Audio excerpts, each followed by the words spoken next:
Hello everyone, welcome back to my channel. আজি আছো কি মই খিলামৰত আৰু খিলামৰত হৈছে মোৰ মামা ঘৰ আৰু আমি গৈ আছো ৰাস চাবলৈ আৰু দেখিছেনে কিমান বেছি আৰু ভিৰ নহবনো কিয় যেহেতু আজি বৰখানীৰ বিষয়ে বা আহিব অভিনয় কৰিবলৈ দেখিছেনে কিমান বেছি মানুহ কেইটামান দৃশ্য আপোনালোককো দেখাই দিওঁ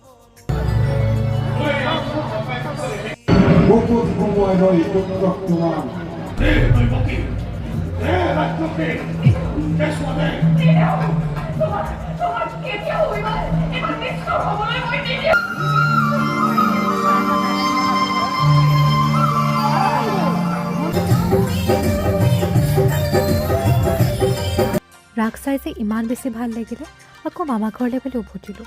আশা কৰিছোঁ আপোনালোক সকলোৱে মোৰ ভিডিঅ'টো চাই ভাল পালে আৰু লাইক কমেণ্ট আৰু শ্বেয়াৰ কৰিব নাপাহৰিব বাই